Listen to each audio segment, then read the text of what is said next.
Ladies and gentlemen, this is our main event. This is for the MSW World Heavyweight title. One for 60-minute time limit. Introducing the challenger tonight from Kansas City, 261 pounds, ladies and gentlemen,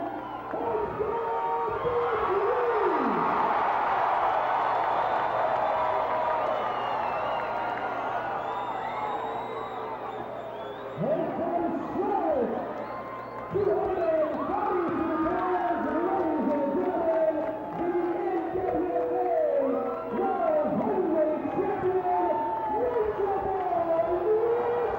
Flair. One ball, 60-minute time limit for the NWA World Heavyweight title.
minutes gone by.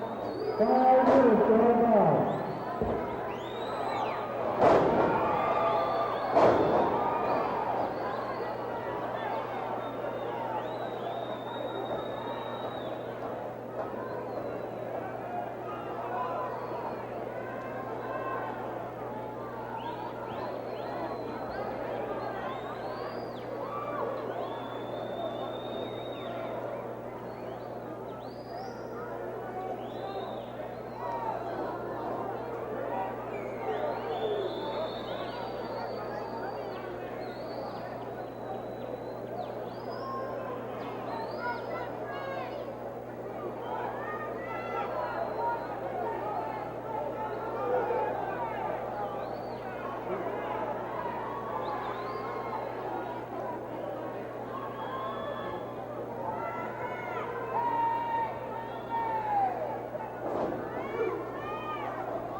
Stay here, stay on by.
For 3 minutes, guys.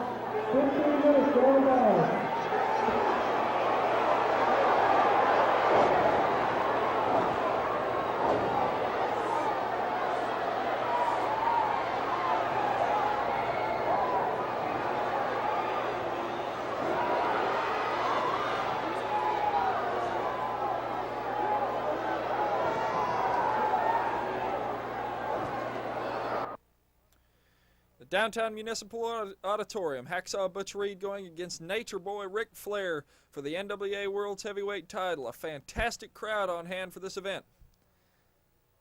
Flair getting up slowly in the ring. We've joined this match in progress. Hacksaw Butch Reed, I tell you what, is one of the greatest pure athletes in wrestling, if not the greatest athlete, pure athlete in professional wrestling. And I'll tell you, what a classic battle this is, because I got to think these two guys, Joel, are very, very evenly matched. I think as far as strength, and there you see right there a standing vertical suplex. That's one of Flair's favorite maneuvers, but Reed can match maneuver, hold for hold, with anybody in wrestling. And I mean anybody in wrestling. Well, Reed is, right now at this point, the #1 contender for the world's title. Flair has got him rolled up and using the ropes to his advantage, but Reed keeps getting a shoulder up. Reed, with that fantastic strength, manages to get a shoulder up even under the pressure and leverage that Ric Flair was putting on him, especially with the addition of those ropes. Headlock takeover, but it's going to take more than a headlock to pin Hacksaw Butch Reed. Reed goes for the leg scissors, but Flair reverses it, and Reed gets up. Listen to that crowd. What strength this man has. Reed has reversed it back into a rear double cup, and now he's got Flair in trouble. That's the maneuver that Kerry Von Erich defeated Ric Flair with in Texas Stadium.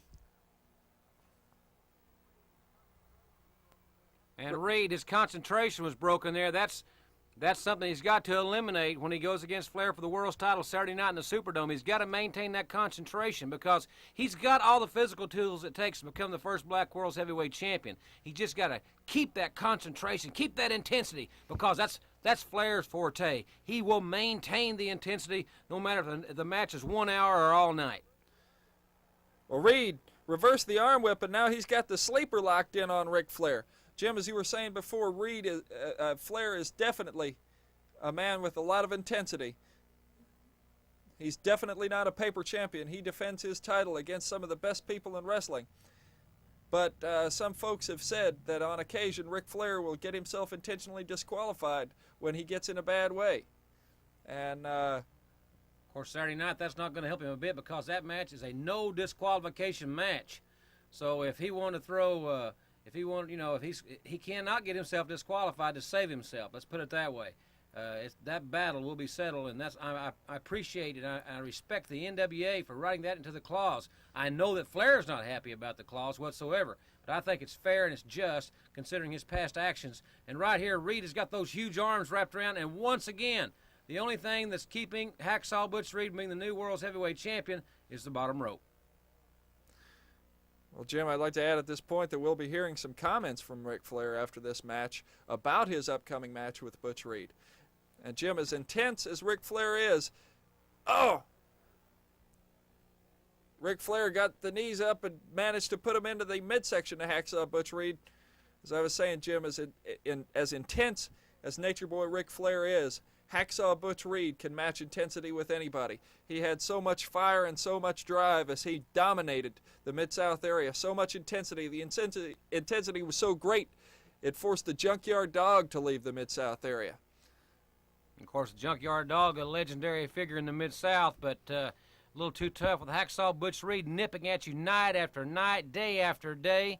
And, of course, Reed is getting set for the biggest match of his career. I've talked with him a couple of times this week already. His mental aspect and that right hand, that's the way he is right now. He is ready to go. I think that, and I really sincerely believe this, I'm looking for a weakness in the armor, and I don't see how Ric Flair's going to beat Hacksaw Reed. Well, I don't know if Ric Flair sees it either. Whoa, look at that arm whip. He just whipped him right up over the turnbuckles. I don't know if Ric Flair sees the chink in the armor either, Jim, because he put out a bounty on Hacksaw Butch Reed. He offered Dirty Dutch Mantell money to put Reed out, and Dirty Dutch Mantell couldn't get the job done. As a matter of fact, last time in New Orleans, Hacksaw Butch Reed became the new Mid-South Television champion by defeating Dirty Dutch Mantell. Right here at the Municipal Auditorium, as I said before, Reed goes for the headlock, and Flair catches him a back suplex. Well, he's so intense. As I mentioned earlier, he's a seasoned veteran.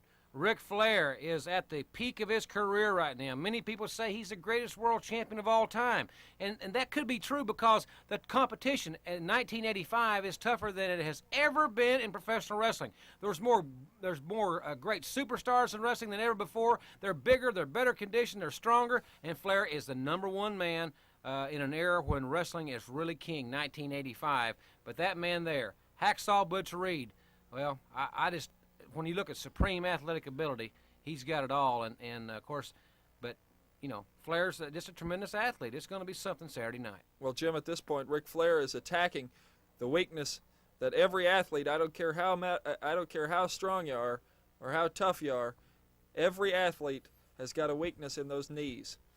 We saw Reed have orthoscopic surgery that was done in Tulsa, you know, and he was a couple of 3 days after he had the surgery, he was training again. But Flair, they know these scouting reports. Flair knows as much about Butch Reed as you can possibly know because he knows that Reed is the #1 contender for the world's heavyweight title. So you can bet that Flair, with videotape and all the things that he has at his availability to him, he knows as much about Reed as anybody. And there he goes, right for the figure 4. The knee's weakened. He knows he's had surgery. He goes right for the figure 4. Hacksaw Butch Reed has got extremely powerful legs, but I don't know if they're going to save him in this instance. Flair is building up the momentum on it. He has got the figure 4 locked in tight. Reed looks as if he's trying to get some leverage there and possibly try and reverse this hold. Carl Fergie asking if he wants to give it up, and look at the strength. Look at the strength of Hacksaw Butch Reed as he turns Ric Flair.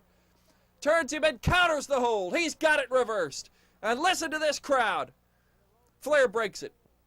And the ropes, the only thing that's saving Nature Boy Ric Flair, Hacksaw Butch Reed. We talked about his intensity, and I'll tell you what, I think New Orleans in general brings out the best in Hacksaw Butch Reed. He's fighting back Ric Flair, but do not discount the Nature Boy. Flair with a snap mare. Takes Reed down, and now he's going outside. Looks as if he's going up to the ropes. Coming off that top rope's an automatic disqualification in the Mid-South area. But Hacksaw Butch Reed's going to help. He's going to help him come down, Joel. He brought him down a couple of notches there. All the way from that top rope. Reed, tremendously powerful. Lateral press. He gets a 2 count. The fans really getting behind Hacksaw Butch Reed now. They want to see a new World's Heavyweight Champion, as do I. I'd love to see Butch Reed hold that title. I think it'd be great for wrestling. I think it'd be great for the sport. You know, what an athlete he is. But Flair, bring him right back outside. Now watch Flair and Reed. They're going toe-to-toe. This situation is fizzled because, Joel, the stakes are so high. Flair is one of the highest paid athletes in America, and he makes that money by being the heavyweight champion of the world. Well, Flair didn't want to go fist and fire with Butch Reed out there on the floor, and frankly, I don't blame him. There goes Carl Fergie. A tremendous collision between Ric Flair and Carl Fergie. Butch Reed's got the rear double cup on Flair, and he's got it locked up tight this time. He's got him. 1, 2. We held him for at least a 5 count there. Flair with that thumb to the eye. He had a 4 or 5 count there, no doubt about it. Would have had a new world's champion right there. Flair goes over the top rope. The referee, Carl Fergie, there saw that situation. This is what started the controversy in this match, Joel. This match that happened a few weeks back. Well, Carl Fergie was getting up slowly, and all he saw was Reed dumping Flair over the top rope. Flair brought back into the ring by Butch Reed with a high vertical back suplex. The fans counting. There it is, 1, 2, 3. And it looks to be the new World's Heavyweight Champion, Hacksaw Butch Reed. You can hear the crowd. They're going absolutely wild. Everybody's standing. They're going crazy. But this, as I said, such a controversy. There you see the man. That should be the new World's Heavyweight Champion. But the referee was on the outside. The original fall was not counted. But, ladies and gentlemen, the controversy that surrounds this match is just simply phenomenal. And that's why, Joel, this Saturday night, the rematch for the gold with no disqualifications. Well, as you can see here, it looks as if Butch Reed is the NWA World's Heavyweight Champion, but there is some controversy with the referees, and an important decision was eventually rendered.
I can beat him, but I can't beat you striped shirts. Yeah, good. Go on, man. Shit.